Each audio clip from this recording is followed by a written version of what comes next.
So in continuing the astrocartography series, I have visited my Jupiter line officially. It's really fucking hot, so I'm gonna put sunglasses on. But this video is definitely going to be different than my Dubai moonline video.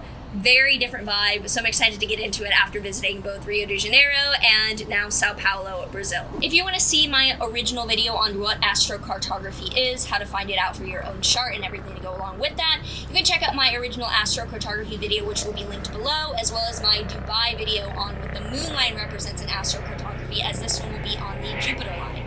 But before that, I do want to mention Swan Bitcoin, where I like to dollar cost average or recurringly buying into Bitcoin. Link will be down below for you to use my referral link if that sounds like something that you want to get into as well. No pressure, but I always like to plug them below because it's an awesome platform and cool team. So the Jupiter line in astrocartography represents Jupiterian significations, things like wisdom, experience, travel itself, eye-opening. Jupiter is a planet of expansion and growth, and therefore it's often a period or a experience where you feel like your eyes are opened.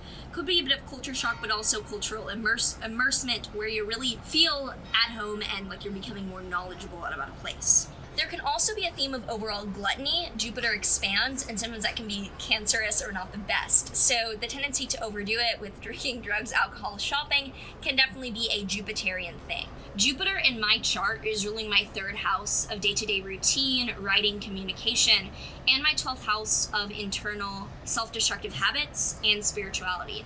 The 12th house is also significant of being trapped abroad or like being backstabbed because it's often your blind spot, which I definitely resonate with for this trip. Regarding third house, I can definitely tell that if I lived here, I would knock out content. For whatever reason, it has been fairly easy for me when I do have a spare minute or two to like get down and write a video or help prep things. Not that it's not like that in New York, but in New York, there's more distractions, places I want to go, people I want to talk to, and being here kind of secluded definitely feels like, yeah, I could knock out content and be very third housey. And regarding the 12th house, that's what really stands out to me because it definitely felt like everywhere I went was a kind of blind spot.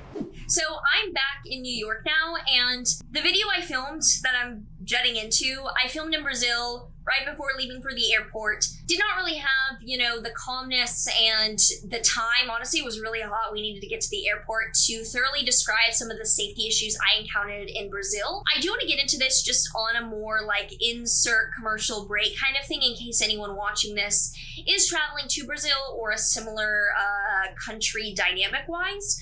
Because the situations that I ran into, I think, are worth sharing and worth just simply learning about. I do want to make it clear that talking about having a difficult experience in a country is in no way xenophobic and is in no way a comment on the country itself, its value, or its people. It's simply a harm prevention and sharing educational way for me to explain the type of situations I ran into and what I could have done, not what I could have done, but just simply what happened to me. So there was definitely a language barrier off the bat. I was told upon getting to my flight in New York that I did not need to gather my bags in Sao Paulo before going to Rio because we flew Sao Paulo to Rio. We flew New York, Sao Paulo, Rio. I was told you will not need to pick up your bags in Sao Paulo before going to Rio. You always have to. You always have to get your bags when you first land in a country. You have to go through customs and then go to your second connecting destination. They misunderstood me. So when we get to Rio, my bags are not there. They're being held in customs in Sao Paulo. It takes hours to figure this out because no one speaks English. So that was a very 12th house experience of feeling trapped in a foreign country without the ability to communicate because even Google Translate is not going to have the colloquial, very conversational phrases that make this clear. Thank God, after a few hours, we were able to figure out what was going on. My friend on a later flight in Sao Paulo was able to pick up the bag and take it as hers. However, without that, it would have been a mess and we would have had the bag delivered to Rio days after, which was not guaranteed to be when we were still in Rio, because if you don't claim your bags in the first destination, it goes through a shipment process and will take days, and by that time we might have already been back in Sao Paulo. So effectively my bags were like missing and kind of in limbo for a little bit, but thankfully my friend was able to pick up the bags as hers. That was the first situation that was on a safety issue, but was kind of a, well, now you know you're going to need to pick up your fucking bags in Sao Paulo if you're going to Rio. The first real safety thing I ran into was at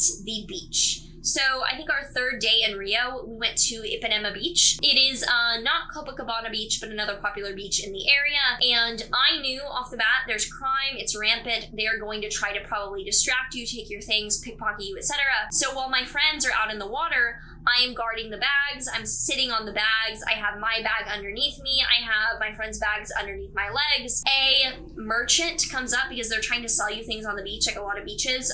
Like in Mexico, I know in Cabo, a place I'm familiar with, and I will be in like a week.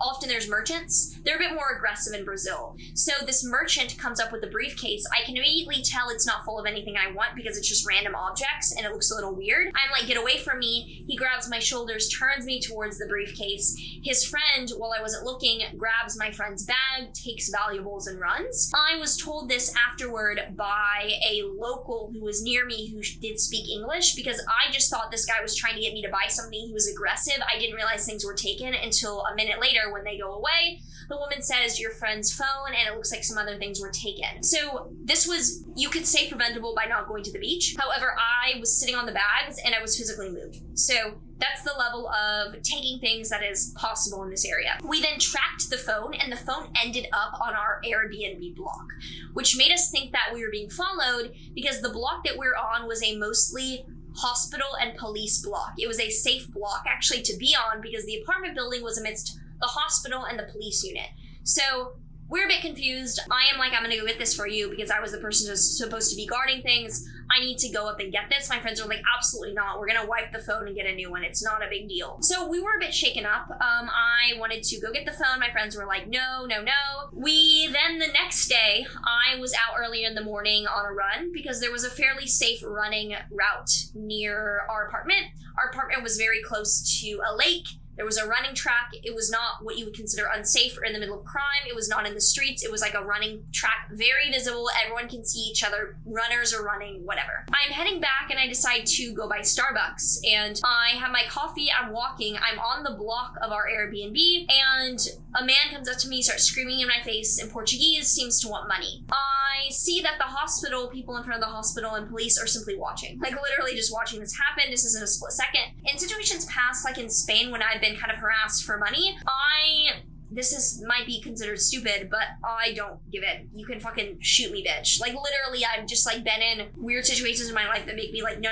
Like no. I don't have any money on me. I pay with my phone. So I throw the Starbucks receipt in his face and run into the apartment.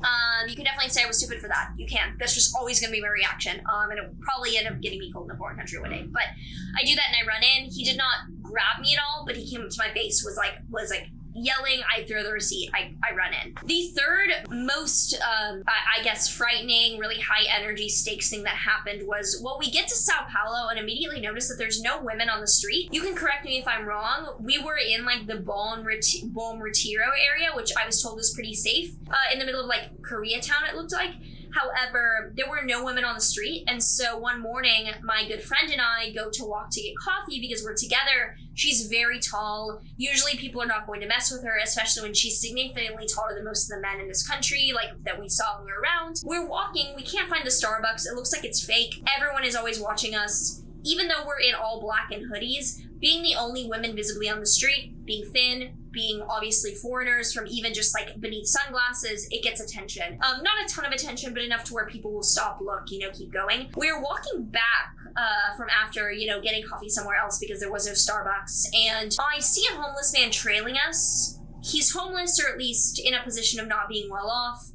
He did look a bit either malnourished or just kind of not mentally unwell. He starts running, and I notice he's looking at me, not my very tall 6-foot friend. I start ducking behind a car. He sees me. I divert. I throw a rock. It was literally like watching 24 and Jack Bauer throughout my entire childhood had prepared me. I literally felt like I was like hiding behind cars, running, guys following me, throwing a rock. I'm hiding behind here. We run enough. Essentially, my friend is just kind of like following me because I'm the one that the guy seems to be like looking at. We find a police station like a block away. Basically, we hide in there. They get the guy. We like run off after that. So that's the other situation where I'm okay to have dealt with it, but we did leave that night. So it's just a safety consideration. Those are things that I experienced. You can say you're so stupid to have gone, fucking idiot, but a lot of people go and have no issues. Just an example of the thing that has happened. I'm not going to discourage anyone from going, but I think that my story could help give context and a hell of a 12th house situation, being like trapped in multiple ways in a foreign country. So, recommendations for Rio. I actually think it's, worth a trip if you do want to come here, especially to Rio. I'm leaning on preferring Rio over Sao Paulo at this point, simply due to it not being quite as on edge, even though I like the metropolitan feel of Sao Paulo more. I do recommend visiting Christ the Redeemer and Sugarloaf if you can go. I thought it was worth it. Like, it's beautiful. You get, to see Brazil. You get to see a lot of plants that are house plants in the US out abundantly in the wild there. And I do think it's worth it, even with the queues and the lines. Christ the Redeemer and Sugarloaf, beautiful, beautiful views. The beach, maybe I'm biased due to my experience, but it did feel a bit like you're just on edge, and that might not be worth it to you. We did go to 2 great restaurants in Rio that I do recommend. There was Zaza and Bazaar. I actually got the same thing at both, which was called moqueca, which is hearts of palm, plantain, and a coconut milk curry over rice with breadcrumbs. They have breadcrumbs on everything. Those are 2 great restaurants with vegan options if any of you are in Rio. But the acai, people told me this, that the acai is not what I would like or expect, and they were kind of right, because I felt that the acai in Brazil was similar to the junk food in the West with fast food, that it was turned into this thing you could get at corner stores with a bunch of sugar added, and that wasn't really what we're looking for. If you're thinking of Juice Press or Juice Generation, where it's protein powder and acai and banana and no added sugar, that's not really the case here. The toppings are also granola and banana and milk derivatives, so it's important. I would ask for acai no sugar, but it's just straight sour berry, which is not that appealing. We did find one place in Rio called Nusa Cafe, which was the traditional, they had a lot of American brunch options, and it was actually really great. You could tell that they blended it with banana. They had peanut butter. No fucking place has peanut butter here, nor do they know what it is. They have something called pasoka, which is I'm gonna butcher that, but they have it, it's no, you kept saying that it was not. Sarah behind the camera is right now saying pakakao. It was not pakakao, it's pasoka. But they had sugar, salt, and peanuts in a flour. It's not that. I need my fucking peanut butter. So basically, coming to Brazil, it was not the same acai, but that one place, Nusa Cafe in Rio, was definitely worth it. We did also order in from a place called Casa Graviola, which I thought was phenomenal. It was just me ordering from there, but they had fucking croquettes and pad thai that were great. So that was probably my favorite restaurant in Rio, is the Casa Graviola. If you're in there, I recommend it. I will say, though, that you can get some pretty awesome Airbnbs for huge groups for $100 or less a night. The currency conversion rate is 5 to 1, so even with that, it's just ridiculously cheap here. The Airbnbs we were at, the one in Rio was really beautiful for views and pictures. It was a little bit run down, given that that's the vibe of Rio. There was poop water coming out of the showers. Couldn't really avoid that. The one here in Sao Paulo, I would say, is really impressive, actually. Pretty beautiful. It has an interior designer. Still $100 a night. Fits multiple people, and really awesome. So it could be worth it if you have to be in South America to choose one of these places, knowing that you're going to work and not really go out, because you can get decent housing for cheap.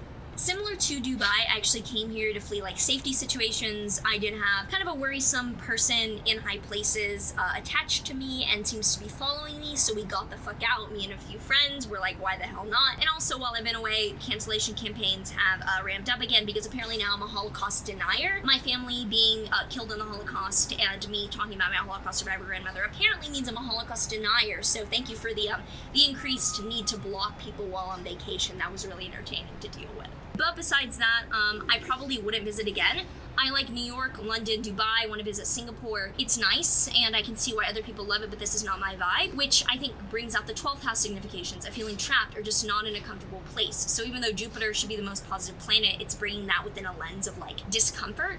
I'm not discouraging anyone from visiting necessarily, but it's not my vibe, and if you're anything like me and you tend to be more difficult when you travel, you don't want a nature artisan experience, you want the fucking buildings and the Ubers and shit, maybe it's not for you. I'm not gonna discourage it. Beautiful places, beautiful time, but I want to go home. I miss New York, and I'm excited to get back tonight. So yeah, thank you for watching.